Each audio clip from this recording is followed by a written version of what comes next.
আসসালামু আলাইকুম। কেমন আছেন আপনারা? আপনাদেরকে স্বাগতম। আজকে আমি দেখাবো কিভাবে Facebook Pixel Conversion API এবং J4 সার্ভার সাইড ট্র্যাকিং করতে হয়।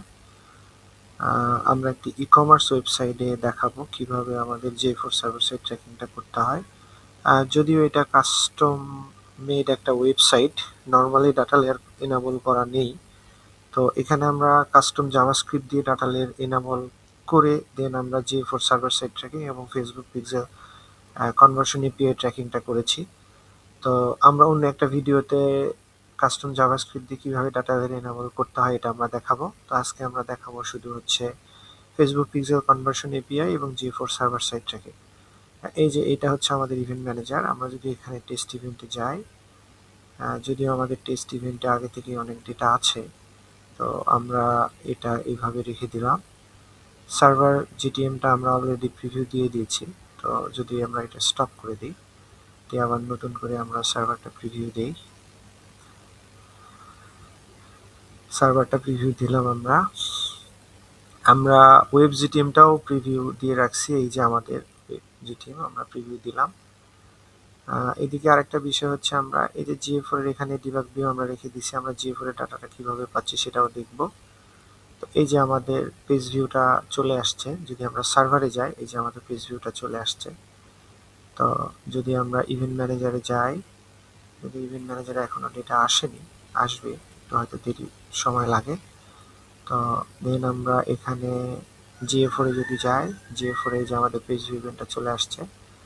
এই যে আমাদের এটা হচ্ছে ই-কমার্স ওয়েবসাইট। যদি এটা কাস্টম মেড ওয়েবসাইট, এই যে আমরা এখানে একটু দেখাই, দেখেন এই যে সিএমএসটা হচ্ছে এই যে এটা বটল, এটা আর হচ্ছে এই যে কোড জেস এটা দিয়ে করা।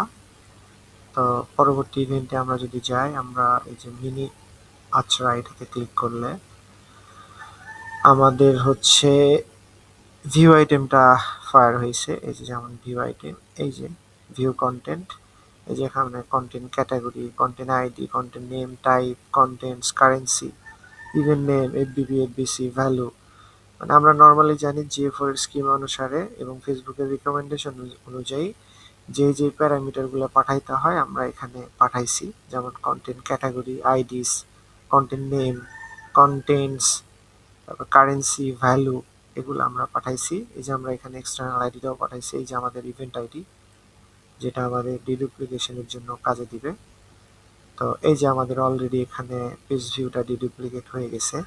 এই যে এখানে ভিউ আইটেমটাও ডিডুপ্লিকেট হয়ে গেছে, যেটা সার্ভার থেকে, এটা ব্রাউজার থেকে। তো আমরা যদি এখানে একটু ম্যানুয়াল সেটআপে ক্লিক করি, তাহলে আমাদের এখানে ইভেন্ট আইডি হচ্ছে 1295। যদি আমরা ওয়েবসাইটে যাই, যদিও এটা ভিউ আইটেম আমাদের চলে গেছে। তো এখানে যদি আমরা এই যে ভিউ আইটেমে ক্লিক করি, এখান থেকে যদি এখানে ক্লিক করি, তাহলে দেখবেন যে এখানে আমাদের সমস্ত ডেটাই আসছে। এই যে প্রোডাক্ট, মিনি আচ্ছা, এই যে ভ্যালু হচ্ছে 100, কন্টেন্ট আইডিটা হচ্ছে 112, ভ্যালু হচ্ছে 1000, কারেন্সি বিডিটি, এই যে আমাদের কন্টেন্টসটা আসছে, যেটা আইটেমস অ্যারে যেটা আমরা বলি আর কি, সবকিছুই আসছে। যদি GA4 এ যাই, এই যে আমাদের এখানে আসছে। তো এখানে যদি ইভেন্ট ডাটাতে যাই, ইভেন্ট ডাটাতে গেলে আমরা এই যে এই জায়গাগুলোতে দেখতে পারবো। হয়ে গেল এই যে এখানে এই যে কান্ট্রি বিডিটি, এই যে এগুলা লোকেশন, এই যে ভিউ আইটেম, তারপরে আমরা এই যে আইটেমসটা দেখতে পাবো, item ID, item price, item quantity. তো আমরা এখন পরবর্তী অ্যাড টু কার্টে ক্লিক করলাম। এই যে অ্যাড টু কার্ট ইভেন্ট আসছে। এই যে দেখেন সমস্ত ইভেন্ট এখানে আছে, এই যে সবকিছু এখানে আছে আমাদের। ট্যাগ অ্যাসিস্ট্যান্টে যদি যাই, এই যে add to cart event fire হয়েছে। যদি আমরা এখানে দেখি, আচ্ছা আমরা এখানে একটা জিনিস দেখি, সেটা হচ্ছে যে এই যে অ্যাড টু কার্টের আমাদের এই যে প্যারামিটারগুলো ঠিকঠাক মতো আসছে। আমরা যদি ফেসবুকেরটাতে ক্লিক করি, ফেসবুকের অ্যাড টু কার্ট কোথায়, ফেসবুক, এই যে অ্যাড টু কার্ট, এই যে দেখেন এখানে ফেসবুকের অ্যাড টু কার্ট, এই যে সমস্ত কিছু আমাদের এখানে আছে ডিটেলস। তো আমরা যদি নর্মালি এখানে ক্লিক করি, এখান থেকেও আমরা দেখতে পারবো এই যে আমাদের ডেটাগুলো এখানে চলে আসছে। আমরা যদি ইভেন্ট ম্যানেজারে যাই, তাহলে এখানে দেখেন add to cart browser, add to cart server. আমরা যদি GA4 এ যাই, GA4 এ গেলে এই যে আমাদের অ্যাড টু কার্ট চলে আসছে। দেখেন অ্যাড টু কার্টে আমরা যদি ভ্যালুটাতে ক্লিক করি, আমাদের ভ্যালু 1000 ছিল, এটাই আছে। তো আমরা যদি এখানে যাই, যাওয়ার পরে চেক আউটে ক্লিক করি, চেক আউটে যে চেক আউট পেজটা আমাদের চলে আসছে, চেক আউট পেজ আসছে, এই যে বিগিন চেক আউট, এই যে আমাদের এখানে ইভেন্টগুলা, এই যে ইভেন্টগুলা সব ঠিকঠাক মতো আসতেছে। এখানে যদি যাই, এই যে আমাদের হচ্ছে বিগিন চেক আউট, এখানেও সাকসেসফুল ফায়ার্ড। আমরা যদি রিকোয়েস্টে যাই, দেখেন 200, 204 অ্যান্ড 200, তার মানে এটা প্রপারলি আমাদের ঠিকভাবে রিসিভ করতেছে। তো এখানে আমাদের কোনো প্রবলেম নাই। তো আমরা যদি পরবর্তীতে ইভেন্ট ম্যানেজারে যাই, দেখেন ইভেন্ট ম্যানেজারে এই যে initiate checkout browser, initiate checkout হচ্ছে সার্ভার। যদিও এটা ডিডুপ্লিকেট হইতে একটু সময় লাগে, যেমন এখানে তো ভিউ আইটেম আমাদের অলরেডি হয়ে গেছে, চেকআউটটাও আমাদের আসবে। তো পরবর্তী আমরা যদি এগুলা সবকিছু নেম ইনফরমেশনগুলো যদি দেই, আমরা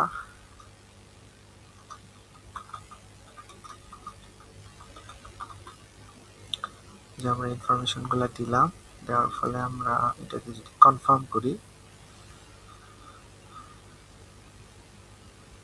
এই যে আমাদের পারচেস ইভেন্টটা প্রপারলি ফায়ার্ড হয়েছে। আমরা যদি পিক্সেল হেল্পারে আসি, যদিও নেটটা একটু স্লো, পিক্সেল হেল্পারে যদি ক্লিক করি, এই যে পারচেস ইভেন্ট আসছে, দেখেন সমস্ত ইভেন্টগুলো আমাদের এখানে আছে। Content ID, name, content type, contents, currency, তারপরে হচ্ছে অর্ডার আইডি, এই যে অর্ডার আইডি আছে, শিপিং আছে, টোটাল ভ্যালুটা হচ্ছে 1155, এবং আমাদের ইউজার ইনফরমেশন অ্যাডভান্স ম্যাচিং যেগুলা, এই যেটা হচ্ছে সিটি, এটা এক্সটার্নাল আইডি, এফএনতে হচ্ছে আমাদের ফোন নাম্বার, এফএনতে হচ্ছে আমাদের ফার্স্ট নেম, পিএইচতে হচ্ছে ফোন নাম্বার, আর এসটিতে হচ্ছে স্টেট। এগুলো সবগুলো হ্যাশ ডাটা আসতেছে, যদি আমরা হ্যাশ করেই পাঠাইছি। আমরা যদি এখানে যাই, এই যে পারচেজ, আমরা যদি ইভেন্ট ডাটাতে যাই, দেখবেন এই যে আমাদের শিপিং হচ্ছে 150, তারপরে যে পারচেজ ইভেন্ট, কারেন্সি এই যে বিডিটি। আমরা যদি ইউজার ডেটা দেখি, দেখেন এই যে খুব সুন্দরভাবে ইউজার ডাটাগুলো চলে আসছে। যেমন আমরা ইউজার ডাটা পাঠাইছি ফার্স্ট নেম, রিজিয়ন, এই যে রিজিয়ন, সিটি, এবং হচ্ছে ফোন নাম্বার। তো আমরা যদি রিকোয়েস্টে ক্লিক করি, ফেসবুকের রিকোয়েস্টে, তাহলে দেখেন এখানে আমাদের রিকোয়েস্ট বডি থেকেও আমাদের সব কিছু ডেটা প্রপারলি আসছে। সেটা হলো এই যে আমাদের এটা ফোন নাম্বার, এই যে এটা আমাদের ফার্স্ট নেম, তারপরে এই যে এটা আমাদের হচ্ছে সিটি, তারপরে এই যে আমাদের হচ্ছে স্টেট। ঠিক আছে, তাহলে সব কিছুই আমাদের ঠিকঠাক মতো আসছে। এখানে যদি ক্লিক করি পারচেজ, এই যে প্রপারলি ফায়ার হয়েছে। আমরা যদি এখানে ডিটেইলে ক্লিক করি, এই যে purchase event, currency, transaction ID, total value, shipping ID, এই যে item name, item ID, quantity, সব কিছুই আমাদের চলে আসছে। আমরা যদি ডেটা লেয়ারে ক্লিক করি, ডেটা লেয়ারও সেম জিনিসটাই দেখাচ্ছে।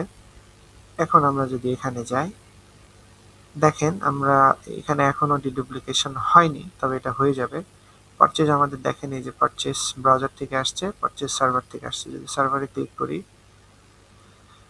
তাহলে দেখেন এই যে ভ্যালু 1150 টাকা, এই যে কারেন্সি বিডিটি, এটা হচ্ছে আমাদের কন্টেন্ট আইডি, কন্টেন্ট টাইপ, এটা অর্ডার আইডি, এটা হচ্ছে কন্টেন্ট নেম, কন্টেন্টস। আর আমরা যে ইউজারগুলো পাঠাচ্ছি সেটা হচ্ছে আমরা সিটি পাঠাইছি, ফার্স্ট নেমটা আমরা পাঠাইছি, ফোন নাম্বার পাঠাইছি, এবং স্টেট, এই কয়টা আমরা এখানে পাঠাইছি। তো এটা ডিডুপ্লিকেশন হবে, হয়তো একটু সময় লাগে এটা এখানে ডিডুপ্লিকেশন হইতে।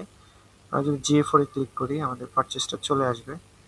এই যে আমাদের পারচেজটা চলে আসছে। তো এখানে যদি আমরা ভ্যালুটা দেখি, এই যে 1150, ট্রানজ্যাকশন আইডিটা যদি দেখি, এই যে 71, শিপিং আমাদের 150 ছিল, এই যে চলে আসছে। তার মানে আমরা এখানে প্রপারলি GA4 সার্ভার সাইড ট্র্যাকিংটা প্রপার ওয়েতে করতে পারছি। তো এরকম যদি কোনো আপনাদের হেল্প লাগে, প্রয়োজন লাগে GA4 সার্ভার সাইড ট্র্যাকিং করার জন্য বা ফেসবুক পিক্সেল কনভার্সন এপিআই, তাহলে অবশ্যই আমার হোয়াটসঅ্যাপ নাম্বারে নক দিবেন। প্রপার ওয়েতে এবং অ্যাডভান্সলি ফেসবুক পিক্সেল কনভার্সন এপিআই এবং GA4 সার্ভার ট্র্যাকিং করার জন্য অবশ্যই আমাকে নক করবেন, আমি হেল্প করার চেষ্টা করব। এই যে দেখেন আমাদের অ্যাড টু কার্ট ডিডুপ্লিকেশন হয়ে গেছে। সব কিছুই আসবে, হয়তো একটু সময় লাগবে। তো সবাইকে ধন্যবাদ।